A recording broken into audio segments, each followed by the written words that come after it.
Alexis McAdams. She's live right now outside Delaney Hall in Newark, New Jersey, where those protesters there, Alexis, have been facing off with some of the ICE agents. What's happening?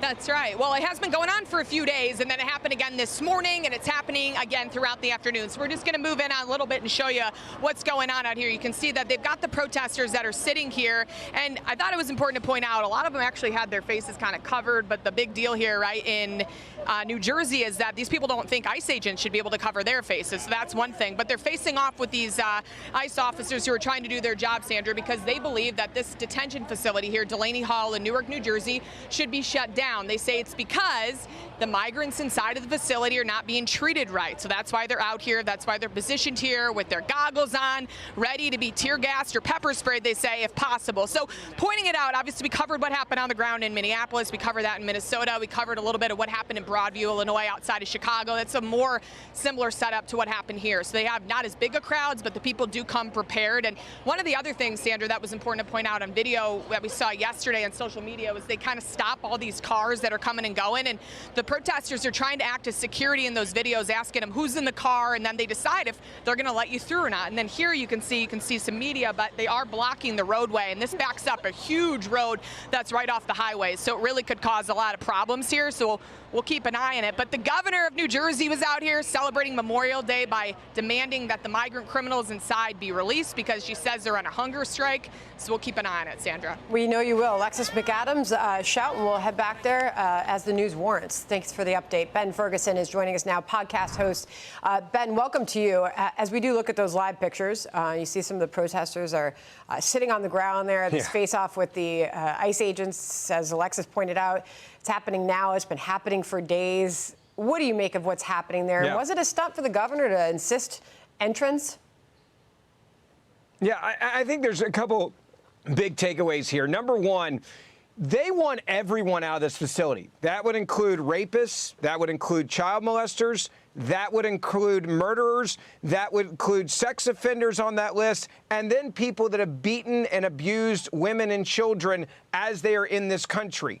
They're demanding all of them be released. Now, if you're a sane American watching this right now, and you realize what this actually is about, you would say, of course, this is insane. Why would we let out murderers and rapists and child molesters, all of them? And that is what they're saying. We're not leaving until everyone's gone. This goes now to the bigger question with the Democratic Party. Is this what they will do if they get control of the House and the Senate? Yes, this is what they want to do. They want to shut down ICE. They've already tried it in every way possible, including shutting down the government to make sure they don't have the funding for ICE. And they're saying, if you're in this country illegally, we put you ahead of every American citizen. We are not fighting for American citizens anymore. We're not protecting American citizens anymore. We are advocating, and we are the legal team, and we are the blowhorn for the illegal immigrant population in America. So heading into this election, no, this is the Democratic Party and what they believe. Okay, we are going to continue to monitor those pictures there. That is live, Newark, New Jersey. As we get anything more from there in the next couple of minutes, we'll dip back in. Meanwhile, I want to ask you about Graham Plattner, this left Senate candidate up in Maine. I mean, he's refusing to apologize for some of these really controversial remarks he's made in the past. You've seen Democrats divided on responding to them. Although here is the response from one Democrat who says it's downright wrong what he had to say. I've been clear about Graham Plattner. I find that tattoo and his commentary about it to be personally disqualifying. I hope Maine voters agree with me. I think there would be a mistake for the Democratic Party to think that Graham Plattner's brand of the Democratic Party is what wins us durable majorities throughout this country. All right. So, yeah, he's refusing to apologize for celebrating the video of an American soldier being shot. He's embraced democratic socialism with Bernie Sanders at that rally.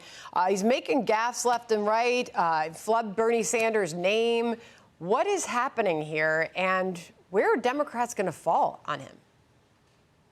Yeah, look, I think the Democratic leadership's made it clear they're behind him at all costs. They don't care if he is a Nazi. They don't care if he put a Nazi tattoo of the SS on his chest. They don't care if he lied about the meaning of that tattoo. They also don't care that he's lying and the entire premise of his campaign is a fraud.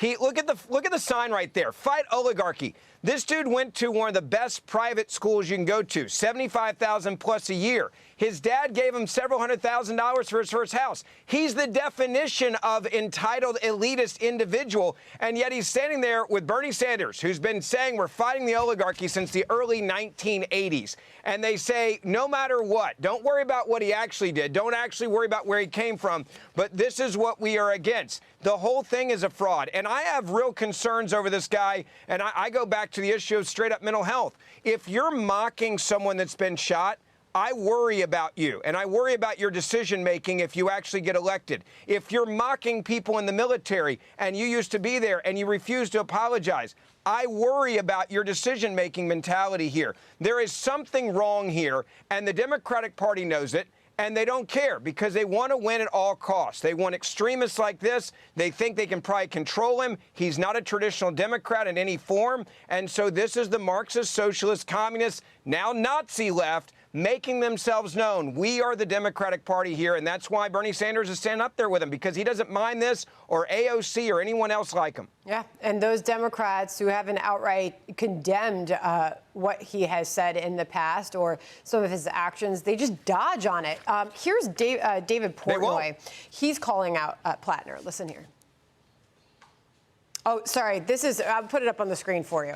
Okay, so David Portnoy is calling him out. He posted a string of emails. They're on the screen. They show Plattner's team tried to recruit him to amplify a new campaign ad attacking the Boston Red Sox over private equity. Plattner posted the emails with the caption, and I'm still wondering why your team thought I'd want to play footsie with a guy who is a Nazi. And the ad behind that outreach had trouble of its own. Nesson, the network airing it during a Red Sox broadcast, stopped the spot mid-game, saying it broke the station's rules by unauthorized use of third-party intellectual property.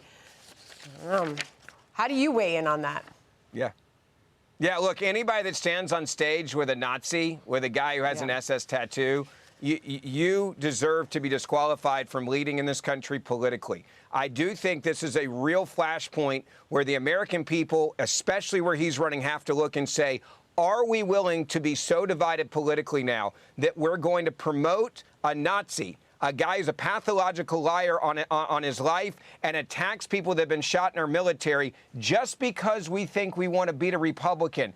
I don't understand how we got to this point, except you look at the Democratic Party. It is AOC. It is Mandani. The traditional Democrats are gone. Schumer is now a moderate. He has been a hardcore liberal for my entire life, and now he's not liberal enough for the elite of the Democratic Party, who wants to go back to what we said earlier. They want to defund ICE. They want to let out every rapist, every murderer, and they stand up for every illegal immigrant, not the American people, and that's what you've got now. Wow. When you put it like that, Ben, always appreciate it. Thank you very much. Good to see you. All right. Be sure to like and subscribe for all the Fox News latest on YouTube and catch full shows streaming now on Fox One.